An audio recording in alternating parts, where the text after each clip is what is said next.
share 'em with. And it's life, and the point is enjoying who you share it with. All right, guys, this is another episode of Field Tested with Brad Arington, and I have my good friend Devin Singleton on here with me today. Thank you for being on, Mr. Devin. Glad to be here, Brad. Thanks for asking me, man. Yep. So, Mr. Devin, he's had Rip, which is a wire hair pointer, in training with me, and he wanted something different several years ago, and we trained Rip, and he's been a really cool dog. A lot of feedback over the years from people that are mutual friends of ours that called me, and he's been a really cool dog. How's Rip doing? Doing good. If he'll quit going and hanging out at my dad's house, man, my dad's got him fattened up.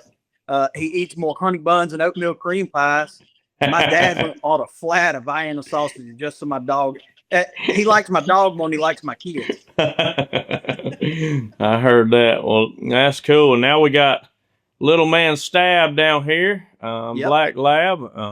You know that. Damon saw him last week. Yeah, I'm super excited about Stab. You know, he's coming along, and the scary thing is Rip did so well. We didn't have high hopes for a wire hair to be some big time duck dog. Rip showed out. Now you put the pressure on me with Stab. Me and Stab over here got a little anxious about living up to Rip's standard.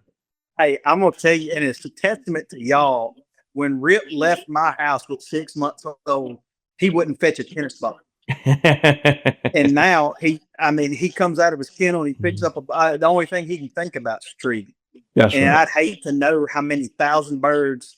He's 5 years old. I couldn't even begin to tell you. I mean, ducks he's picked up, and just like every time people show up at the camp or to a hunt, they're like, you open that dog box, it looks like a woolly booger's crawling out at you. And he has been the topic of a lot of cool discussions. And again, I can't say enough. Just bumping you a little bit. I can't brag on y'all enough because he is an outstanding animal. Well, the funny thing is we have mutual friends and everything, and they'll call me or text me, you know, when they're hanging out with you and or hunting with you, or see him at one of these trade shows and be like, Brad, what were you thinking? Devin Singleton, one of the best game calls in the country, and then you gonna put him with a wire hair, and then the next day they call back and said, boy, didn't y'all fool me? That was one of the best duck dogs I've ever watched. Dude, and, he's at shallow water. He's a monster, man. He's like a quarter horse running through. He sounds like a horse running through there. And his legs are longer than mine. That ain't saying a whole lot, but I was about to say, well, maybe me and Stab been having a lot of conversations. He's got a lot of work to do, but he's doing good. But if anybody can do it, y'all can. Well, you know, Devin, on this, I briefed you a little bit, but I didn't want any topics or punchlines or bullet points. I mean, I just want us to talk. You know, we talk about leadership on this thing. We talk about how to follow, how to lead, how to take risk, whether it's in sports or life or your profession, relationships, you know, and how to hold that elite standard. And I think you're the true definition of, you know, you were in the corporate world, and then in COVID, you jumped out there to make these Singleton Game Calls, and now everybody in the industry knows you. And, you know, to piggyback on everybody in the industry knowing you, you know, there are a lot of haters in our industry. And, you know, out of all the people that I bump into, run into, different sponsors, different walks of life, everybody brags on Devin Singleton, that he's a good guy. And I think that goes down to when you took this leap of faith and you took this risk, you were a lot like we are.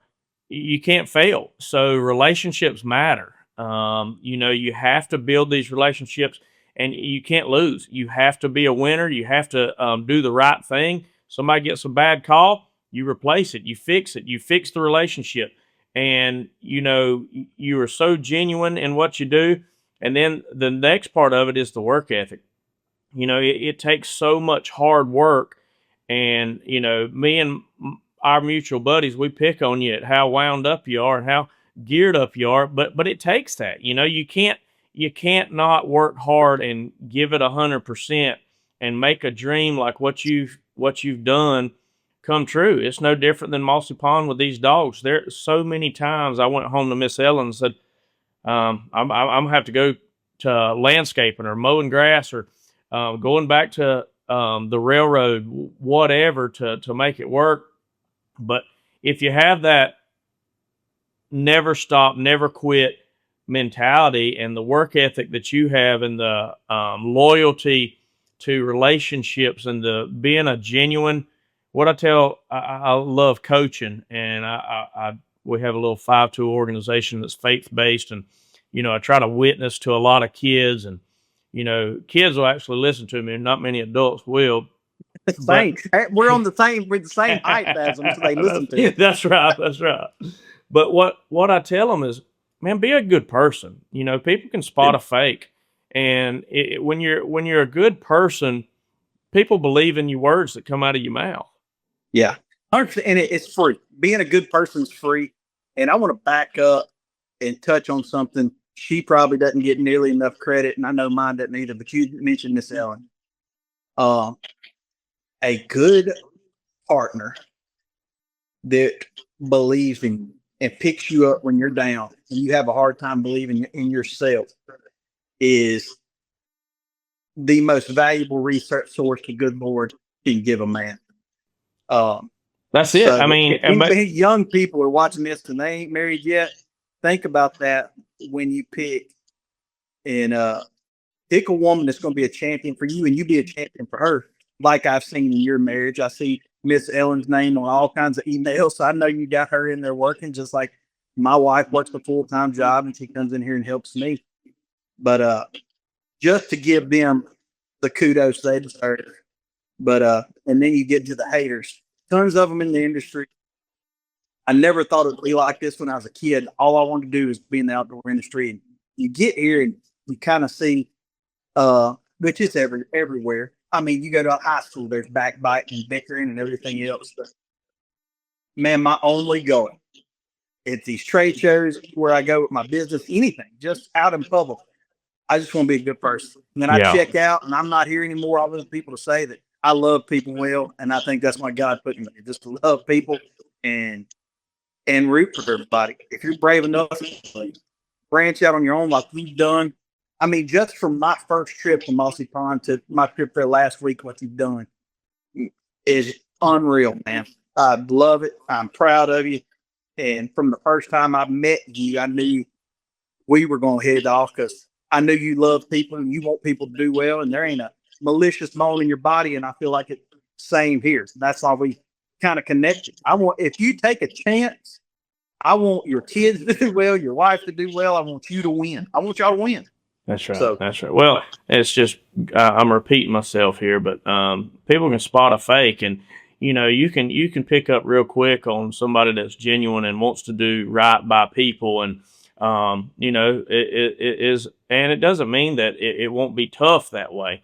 But if you always take the high road, and you take the high road, and you're a good person and do the right thing, when you're an entrepreneur and when you're a businessman, then it's going to work out. And you're going to have shortcomings. But just like what you spoke about our wives, that Miss Ellen might choke me later, but that's a true comparison to life and our businesses and stuff too, because a relationship, that's not easy either. But it takes the same things, right? It takes the hard work. It takes the being real. It takes not being fake, and being a good person. Harder. Maybe harder. If you took marriage as a business proposition to the bank, wouldn't nobody give you money? That's right. You're right. You got to work harder at it than you do your business. So well, I can tell a lot about a man by how much he talks about his wife and brags on his wife. And, so it's always been another thing. Tell about you. Tell the listeners about, how you, I know you were in the corporate world. I know a little bit about that from over the years, us talking, but how you had the faith to to jump out there and get into Singleton Game Calls, and the hard times, and how did you persevere to get to where you're at now, and the relationships that you've built. I'll repeat it again about how everybody brags on you, you as a person. Tell me about how you kept that. How did you keep that reputation? How did you get to where you're at? Well, luckily, I have a good pedigree when it comes to that. Just like a dog pedigree is important. Man, my grandfather's dad, everybody, you find be hard pressed to find anybody that can say anything bad about either of them. And my goal, I inherited a great reputation, and all I've ever wanted to do is build upon that. And I'm telling kids that too. I'm like, hey man, y'all are like 3-4 generations in on a great reputation. Yeah. Like, this is something I'm handing you that'll be way more than you need money I'll hand you or anything else. Right. Life's about what you know and who you know and who knows you, as much about what you know. But yeah, I was a VP of operations for a construction company, construction and maintenance company. We did mostly natural gas did down here. Lots of oil, but we didn't dabble in oil as much. Natural gas is more stable. And I was just doing duck calls as a hobby for fun, my hunting, dog training videos, all that good stuff. But COVID came along, man, and I know I talked to so many people. COVID was such a weird time. And I'm a people person. Like, I couldn't even go have a sales meeting with somebody about a project. We're talking about several $100,000 to several $1 million projects. We're having to talk about this over the phone or through a Zoom meeting. And for guys like us, that's hard. That's what we live by. Our relationships that we build with our people and our friends and our customers. 100%. Because I'm still, if I shake your hand, again, going back to my grandfather and my dad, if I shake your hand, I'll move. We're gonna get it done. I can't get it done after I shake your hand. It couldn't get done. That's right. Because to my detriment, I will go out of my way to make it work. And when I couldn't do that, man, it just took so much of the personality out of. Because again, our personality is what sells when you're in sales. That's right. Your product sells itself, but your personality has to go with that too. And Miss Selena encouraged me to let's take a chance. At that time I was 30, I think 30, 32, and I didn't have a huge 401k, but I had a little bit. And she's like, let's cash it out, build a shop. I guess to back up a little bit, I'd make 2-3 dozen calls. I'd post it on Instagram and they'd sell in minutes. And she's like, you're doing really well with this. Obviously, we have a product that people want. Let's try it. We're set up so we can make it. This was like in August. She's like, we can make it for the end of the year for sure. Let's just take off and work on us and the family and see what we can do with the business. And her believing in me, because it's like you said, like when you jump out on your own, you eat what you feel. Like, that's right. There's nobody taking me if I don't make it work. Like, I have to figure it out. And she believed in me to do that, provide for our family. And that was the most emboldening thing probably ever. He believed in me that much. Hey, let's catch this out. I built this little shop much. And we can't look back, baby. Well, here's the thing. She bet on you, and that she did. So, I mean, you got to produce. You got to provide. And, I'd never had anybody to bet on me like that, like Miss Ellen did, and our story is very similar. That's why I wanted to do this today with you. And when you have that, and you have somebody that believes in you, but it's also betting on you, you got to make it happen. And a lot of my managers here, we'll come up with an idea and they'll say, Brad, that won't work. And then the people in the room that really know me, they start laughing. I know that for a fact. I mean, you're telling the wrong person. Just get out the way. Yeah, because there is nothing in my mind that I put my mind to that I don't think that I can achieve.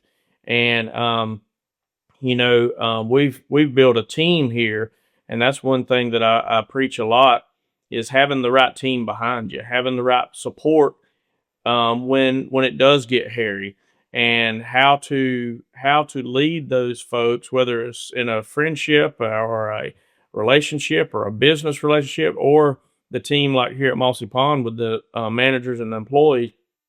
They got to believe in you. You got to inspire them. They got to know that you're going to dig deep. You're going to pull your weight no matter what.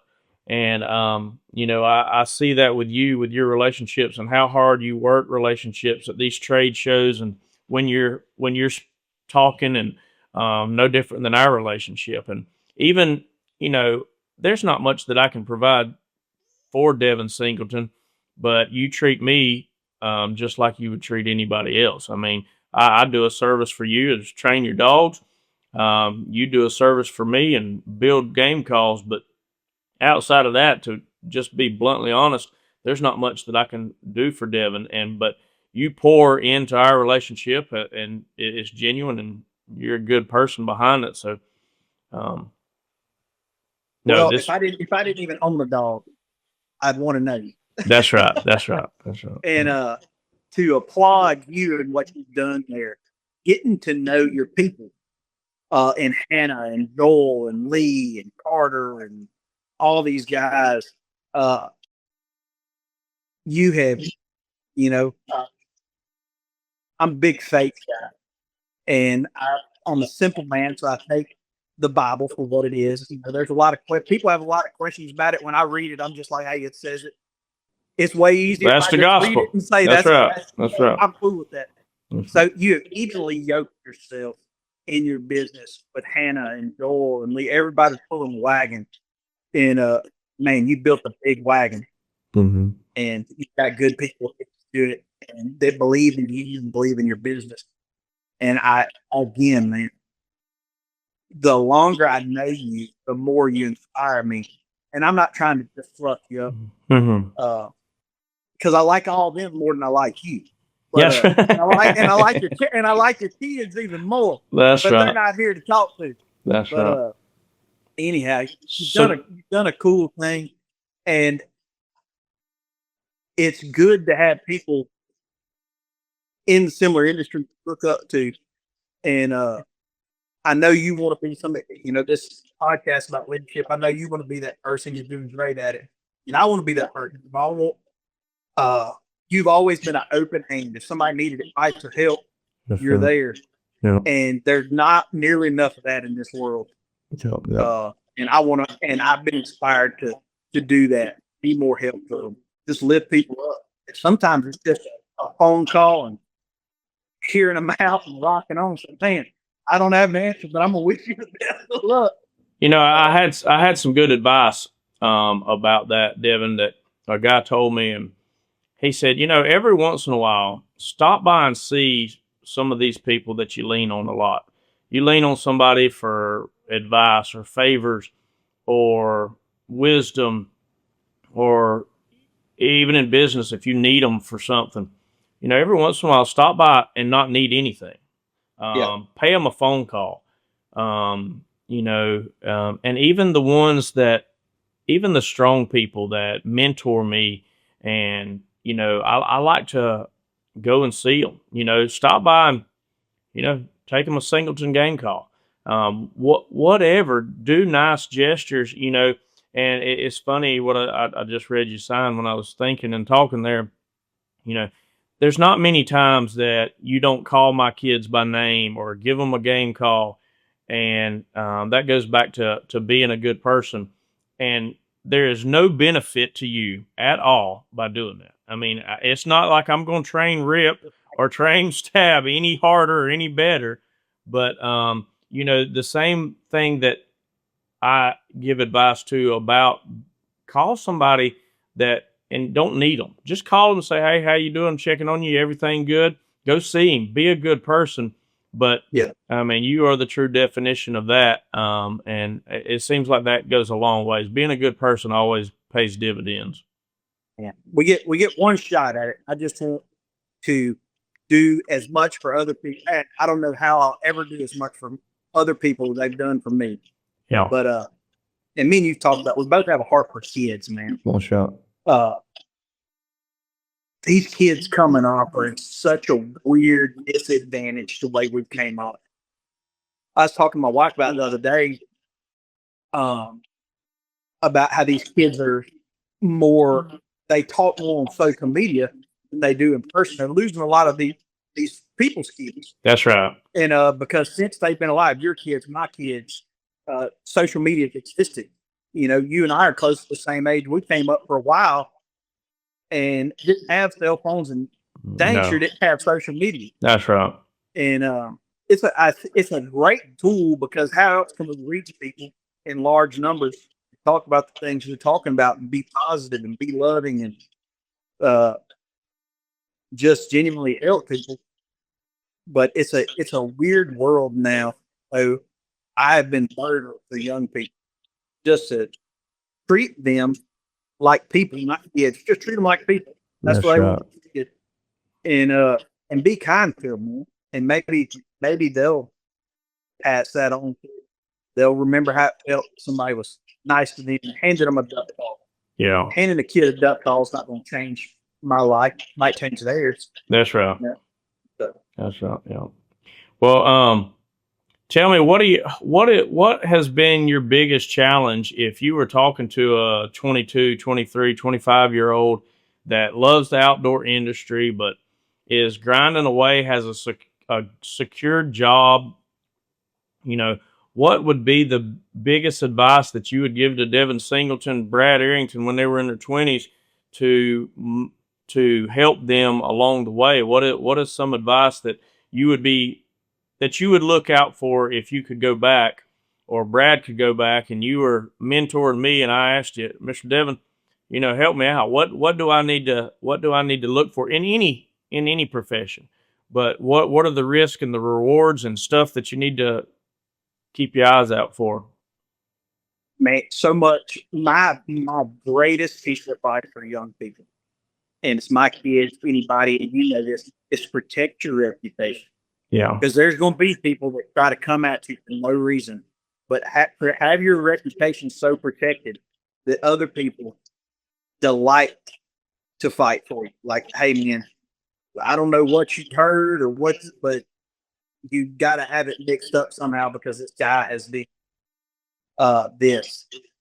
And again, it's not hard to protect your reputation. Like, literally, just be a good person, be kind to people, and all of that'll take care of itself. It's a great rule. Treat others like your grandma, and your grandma used to try to beat in. Your grandma used to start beating your head. Just do to others like you want to be done. That's right. That's right. And, that's right. But that would be, truthfully, that'd be, if you're trying to own your own business and do your own thing, protect your reputation, and you know, and that's by being good to people, and and that, just reaching out. Don't be the person who needs, you know, when your phone rings, you're like, oh man, yeah. You know, we all got that person. That's right. I ain't gonna say Josh Beckham's name out loud, but nah, I don't know. He ain't gonna. That's our buddy there. When a phone rings, you kind of have to take a deep breath and ask. Don't be that person. Be the person when somebody sees your name, they're like, oh man. You know, you're exactly right, and I think that's great advice. And you know, to piggyback off of that, once you start becoming successful, let's just say you're the quarterback on the high school team, or you're the leadoff guy and shortstop for the baseball team, or the star pitcher, or you know, or you start off in a slump, but then you end up having the best batting average. You know, for whatever reason, and this is just the way it is, people badger and target and go after people that are being successful. you know, and to keep that positive mindset and to keep that, not to go back after them. Because, man, when I was starting out and I was just a hayseed, you know, there wasn't much. I had the same personality. I was a genuine, good person. I rarely heard anything bad about Brad Arington. But it seems like the more successful that Mossy Pond became, I would hear all kind of stuff. And typically it was with people that didn't know who I was and didn't have a personal relationship with me. And typically people that weren't trying to better themselves. Yeah. And that was, you know, I can sit here and say, oh, it doesn't matter. Well, I've learned to block it out is what's happened. I've learned it hurts you bad at first. Yeah, it does. It does. It does, because you work hard. You put your blood, sweat, and tears into this thing to build it and make it successful. And then that somebody, and jealousy is an ugly thing, right? I mean, it's an ugly thing. And that's essentially what a lot of it is they can't necessarily understand how you're successful and they're not. But they don't see everything we miss out on and everything we do and the exhaustion and the 4:30 mornings and 11 p.m. nights and 40 days, 60 days, 90 days straight of that.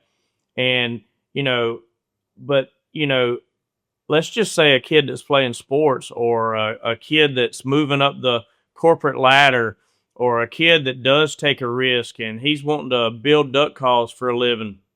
You know, once they start becoming successful, that's when the world attacks them and the devil attacks them. And you know what I've done is turn myself to the good Lord and faith and pray about it. And I don't want to use the terms that I don't care. I still care, but I know that will hold you back, and that's the devil holding you back. And if you let it get to you. So to piggyback off of what you said, watch your reputation, and you can, you know, have I done it perfect the whole time? Definitely not. But the rumors and the stuff that I hear about how, oh, Brad didn't take care of old Joe at the field trial.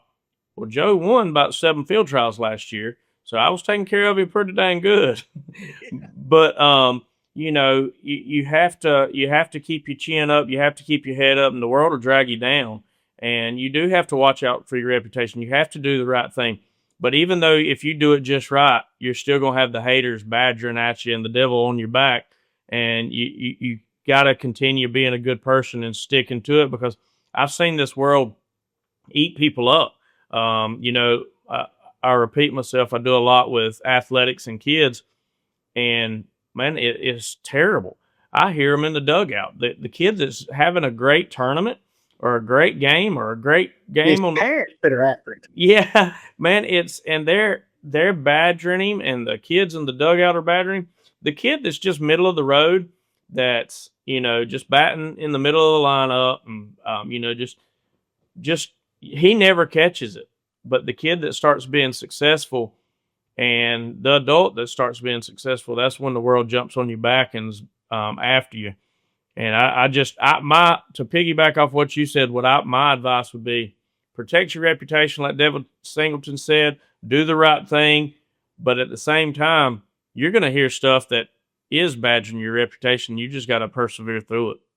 Well, and build a team, man, like you've got. Let's just take Miss Hannah. She's probably in the room right there listening. If Brad stepped out of line and you asked for her honest opinion, I believe it probably, and then some. Oh yeah. So you need people to hold you accountable. You need cheerleaders. Yeah. You need people that are going to hype you just like a parent in sport. That's right. I know you coach baseball. Me and Hannah talk about. I don't coach baseball. Mm-hmm. I'd be way too hard on my kids. I'm better. I'm hard enough already, but I'm better off just being their cheerleader. That's right. All right, and we as business people need that. Yep. Somebody's just our cheerleader. Yep. But we also need somebody that's going to say, "Hey, man, we might all step back and check this and check our motives, yep. and see why we're doing what we're doing. And that doesn't have to be somebody you work with. It could be an older person, it could be a younger person, but we need people with trust that we can talk to and say, hey, this is what I got going on. What's your thought? Because it always seems like the most uneducated, unadvised yahoo that screams the loudest and are the voices we hear. But the calm, intelligent people who aren't talking about us that we should be really concerned about, we don't hear them because they don't have time to come after somebody for succeeding and this, that, and the other. And I would say those people are in the minority, the crazy ones that want to talk, but seems like more and more there's more and more of them. Yeah. But you just gotta, because you're 100% right, and it hurts, man, when you do good and you try and people come after you. It makes you scratch your head. Like, what else can I do that people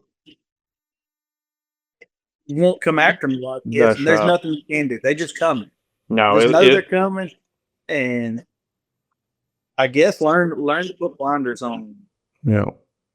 Keep your head down and keep working, and when you look up and who's around you is who you can be with.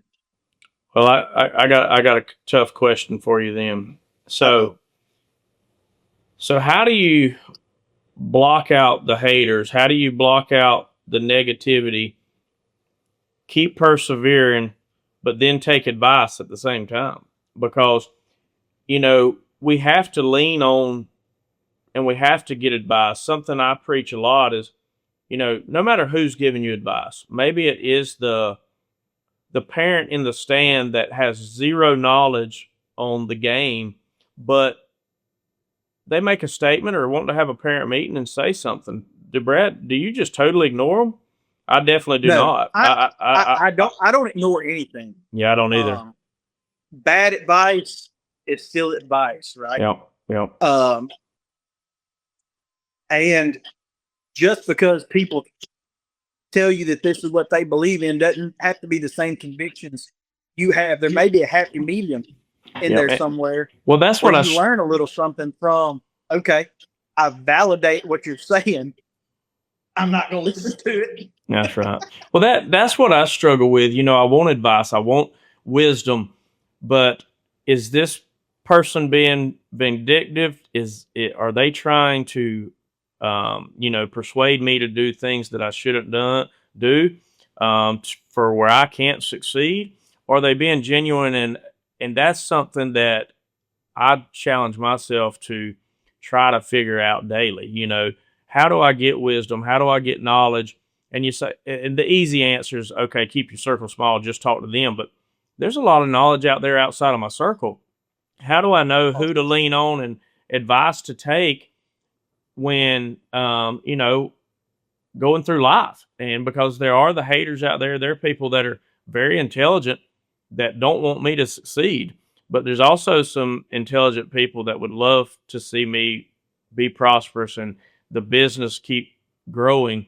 What is your take on that? How do you filter through this deal to get wisdom and to keep growing? Because if we just box ourselves in a corner, hey, Brad's going to figure it out, you're a fool. You're not going to grow.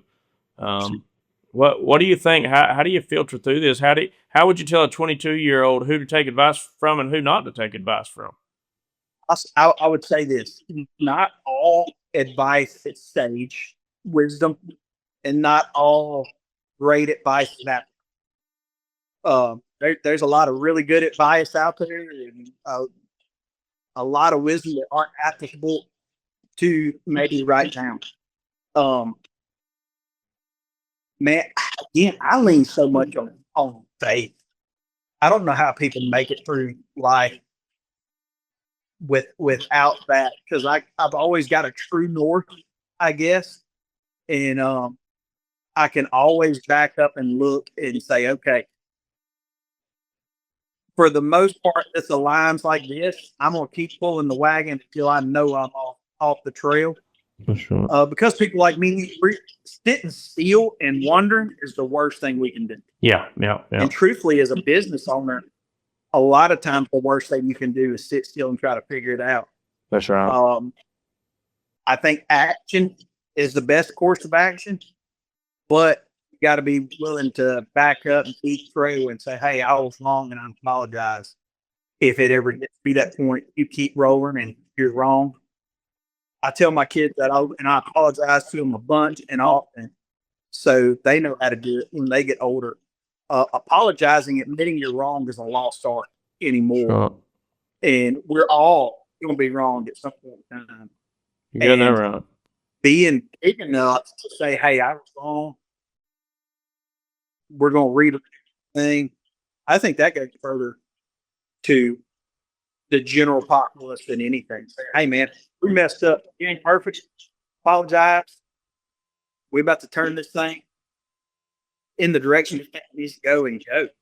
Well, I'm gonna spin it back on you.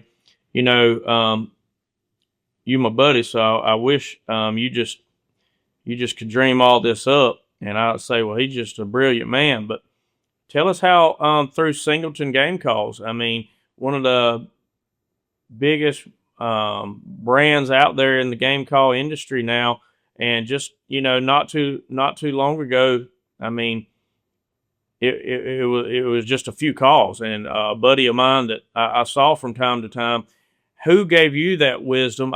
You can't just dream it up, how to build this call, and I know that a lot of it just comes from your personality and do or die. You got to make it work personality, and you don't have to call the person by name, but who was your strongest to give you wisdom? Who do you call on when you need advice about your business? Man, truthfully, one of the people I trust a ton is a guy named Josh Dock. Mm-hmm. He's the marketing director. I think you know Dock very well. Man, there's just people in this industry, and there's people. I have people for different stuff, right? If I need life advice, I have a guy by the name of Bill Nielsen. Mm-hmm. He's going to tell me how the cow eats the cat. That's right.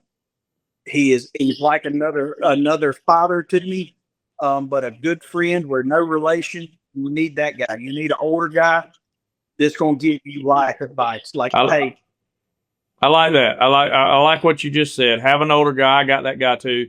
A couple of them. You just if nobody gets anything, I think you just hit the nail on the head. If nobody gets anything out from two old country duck hunters rambling right here, that right there, have you a guy with wisdom, an older guy that's walked through the fire, that is successful, that can give you wisdom. I love that. Sorry, yeah, go man, ahead. You need somebody. Hey, I know I'm 38 years old now. There's a lot of times I look around and say, who the hell's going to be the adult in this situation? That's right. That's right. Right. And, no, I think that's great I'm advice. looking for somebody who's more adult than I am. There you go. And, so I have that guy in life, and then find you a guy in business. Yeah. Who is better at business than you. There you go. And that guy may be younger than you. There's some guys, as far as that goes, that are just business minded. I didn't graduate college. There's people that are way smarter than me. You always need somebody that's better than you. Don't ever assume you're the best. You need somebody, like if I need marketing advice or business advice, just to name a few people we know: Josh Beckham, Adam Pyle, Christian Curtis, Josh Doctor, and then there's other guys outside of that circle that those are just guys That's right. If I need business advice, if I felt like if I needed business advice, I'd call you'd be a good one. You need people who know more than you. And again, don't ever assume you know enough to not listen. That's right. No, you these last 5 minutes is I've just by rambling, no bullet points. Miss Hannah killed me. She said, "Hey, you need topics, you need questions."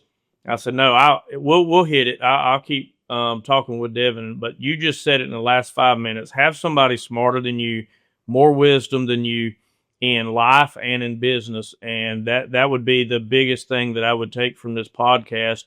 Is have that person, sit down with them, have no phone interruptions, lunch, breakfast, dinner, conversations about life regularly. And of course, I definitely have those. I guess I haven't said it out loud like you just said it, but I have those people, and I have them, and I call on them. And talking about what I said earlier, go visit people that you just don't need something. Just go visit them. I know I visit my few that in life and in faith, and my preacher that I lean on, my guy I lean on in the word, and then my guy in business that I lean on, and then my guy just in regular old good old boy life. But when I look at those three guys that I'm envisioning now, Devin, all three of them have a lot more wisdom, have walked through the fire a lot more than I have, and they have persevered through it. They fought adversity, and they have came out prosperous on it. So I guess indirectly I have taught myself to lean on those guys. And you're exactly right. I listen to advice from everybody. That's what I was getting at earlier. But to have 3 or 4 or 5 guys in different categories that you really lean on and you trust, and that's why I like this podcast. I do it, and my teams talk me into doing it because I talk about leadership and following and how to follow, how to lead, how to be elite, how to hold that elite standard. So a lot of people are like, but I'm doing it for Brad. I'm doing it for Bradley boy over here. 100%. And talking to you today, you've made me say something out loud. This has been great for me. But that is absolutely great advice. Conversations in general are so important. Yep. And just being able to talk to somebody face to face. And Hannah told me we were going to talk about this. We're both professional talkers. Yeah. And I had a couple of buddies. Places a lot of people won't go. And it's good to have conversations every once in a while that aren't guarded.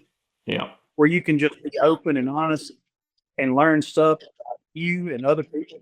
And like I said, there's all the time, even stuff sometimes my kids say, it's such a revelation to me, and just like, man, never thought of that thing. Yep.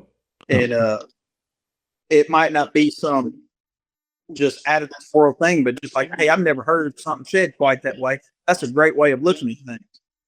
And I mean, I knew we'd get around to something. Well, me and you, we got to rough up next time you're down here. Joe Porter this morning, I told him what I was doing, and he started laughing. I said, "What you laughing at?" He said, "How in the world are y'all two going to do a podcast? Because either you or Devin's going to run the whole entire podcast, and the other one's not going to get a word in edgewise because you ain't going to give them a breath to jump in." He ain't one to talk. I guarantee it. That's the biggest bull crapper there is. In the kettle. I guarantee you, he's kicked more tires around the dog truck than anybody. I enjoyed riding around with him. Like I said, I was there last week, and me and Joel rode around and looked at the property. And Joel's a genius too. Yeah, I'm not going to say he's a wealth of knowledge, but man, I tell you what, going back to your team and your circle, Lee and Joel and the different ones that on the team, it runs chills up my arms. I'm just blessed. I've been blessed by God putting the right people in my life that support me and have the wisdom. I mean, could you imagine the miles that Joel and Lee put on a dog truck, or the dogs that they have watched, built, trained, the countless sunrises over the dog with the customers. And I mean, I have a great team, and and both of them are believing, the good Lord and faith that, hey, Brad, listen, calm down. The good Lord's got us. We're going to get through this. We just got to believe and have faith. And I know you touched on it earlier, but through all this, I do want to talk and share the wisdom of who and how to do this. But the biggest thing, you just got to have faith that Lord's got a plan. And if you're a good person, he's going to look out for you, do the right thing by people, and have faith that his plan will work. I had a lot of, I could write them down 6 or 8 times that it was done. We were over. It wasn't going to work. It's over. There's no way that we recover from this. But looking back on it, all 6 or 8 deals that I could name and I could write down, every one of them, we actually came out stronger after I just believed in it and went with the good Lord. He has a plan. 100%. And you've done well building the right team. Can't say that enough. Mm-hmm. And it's still just me and my family. It's me and Miss Selena running this whole thing. That's a strong team right there, though. Man, that's a strong team. But I'm to a point to whether it's either find the right people and grow this thing or just coast and ride. And if I'm going to coast and ride, I'm a lot like you, I'll find an iron sticking fire somewhere else. And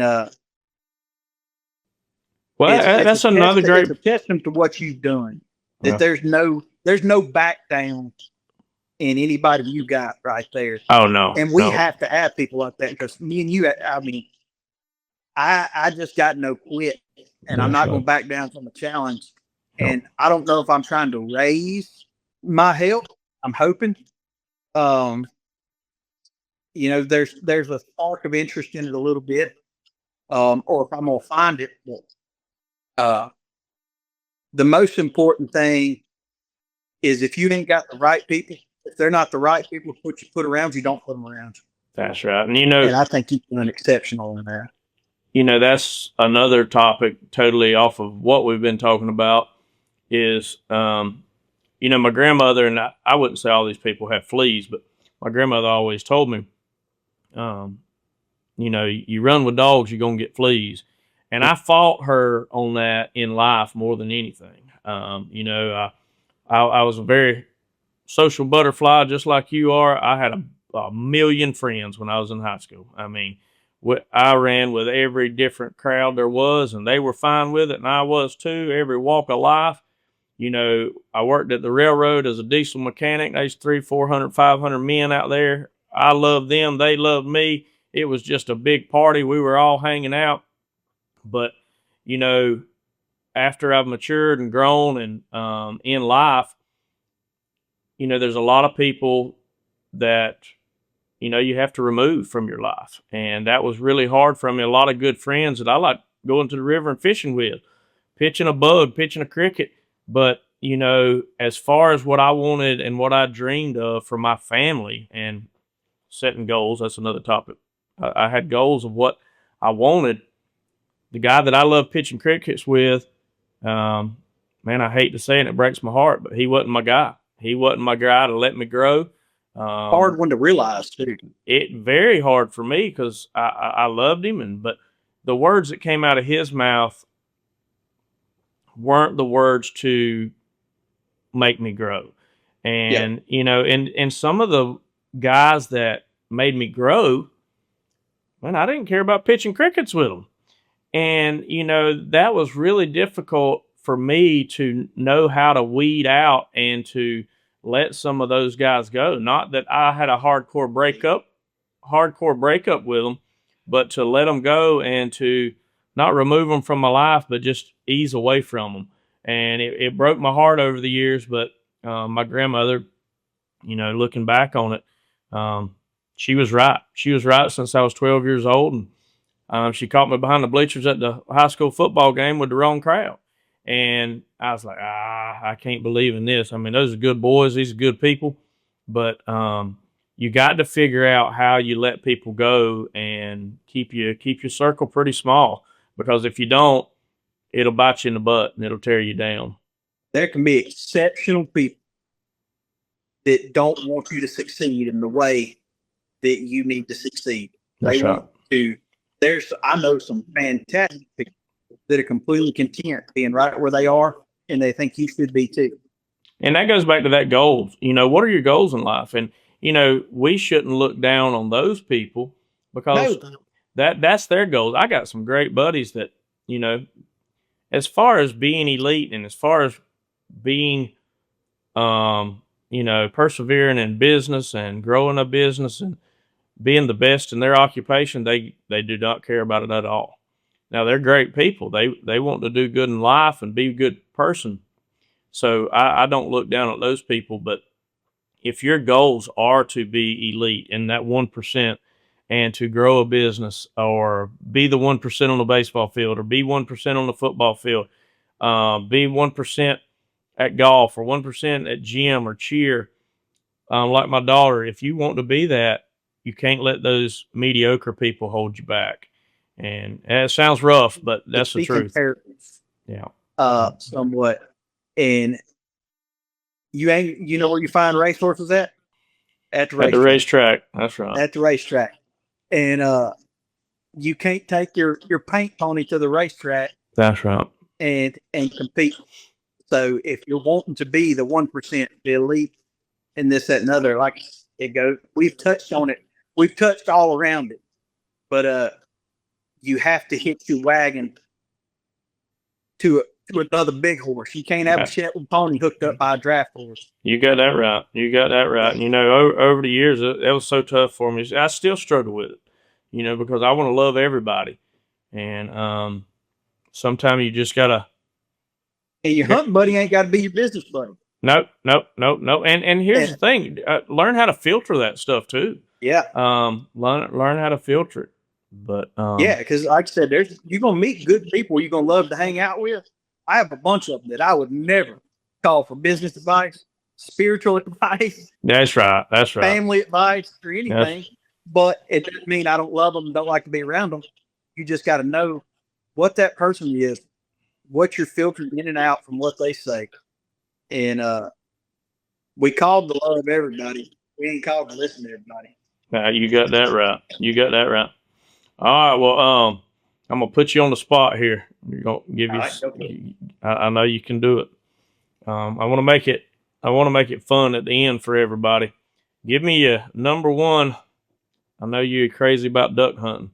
Give me your number one hunting story, and I've heard you tell several at these trade shows and stuff. And whether it's with a relative or an old friend or your best dog, or tell us what.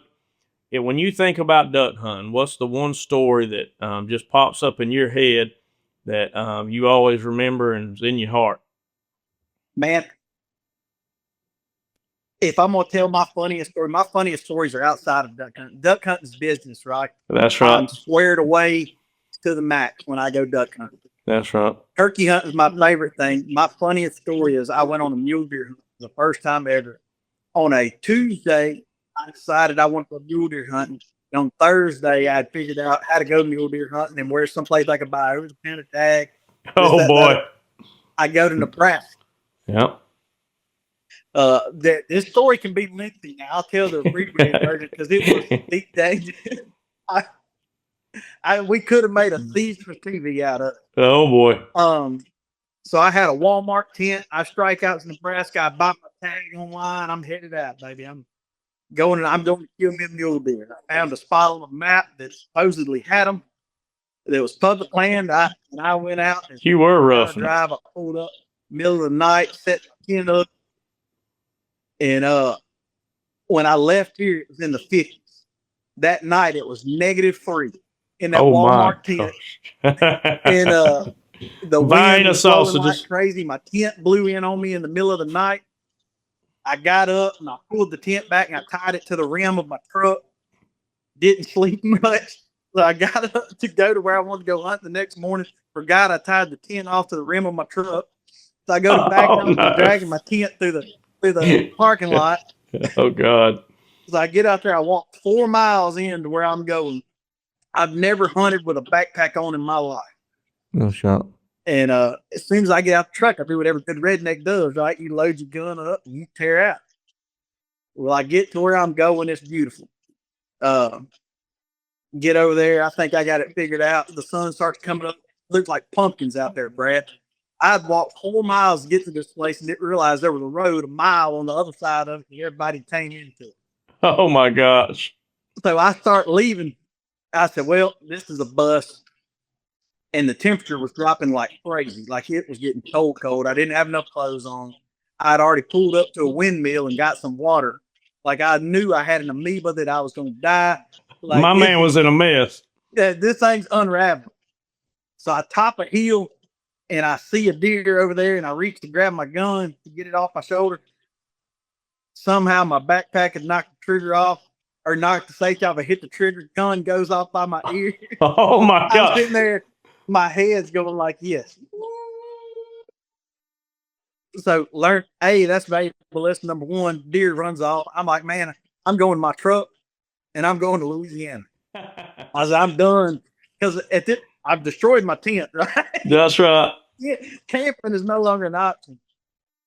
So I topped the last hill. I'm 3/4 mile from the truck. I'm in the sand hills in Nebraska. It's just like this. It's the craziest. I mean, you kind of know about what I'm talking about.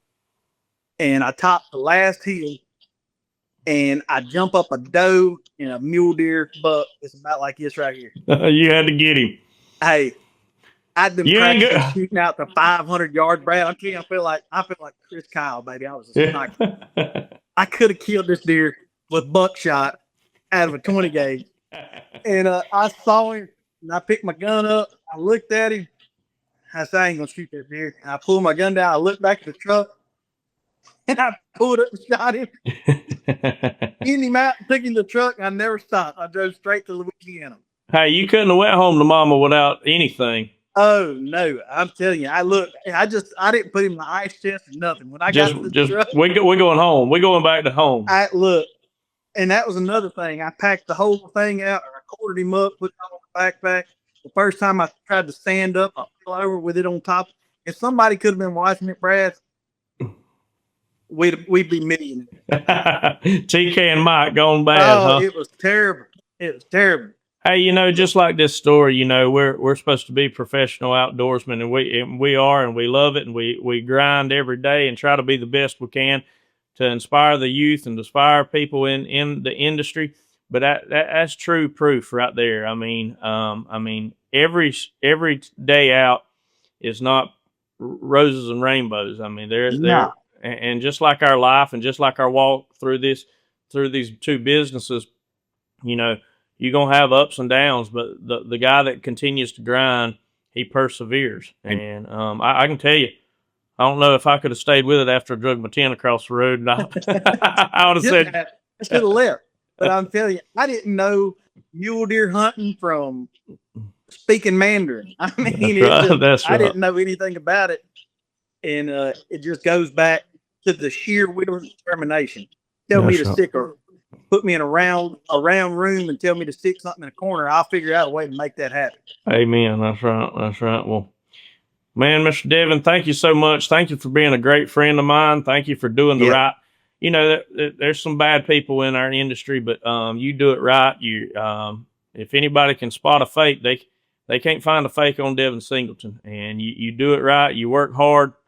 I appreciate you. I am blessed to have you in my corner. I'm blessed to have you in my life, and I appreciate you being on here today with us. Hey, I enjoyed it. Even if it wasn't podcasting, I enjoyed giggling and talking. That's right. We're going to have to do it more often.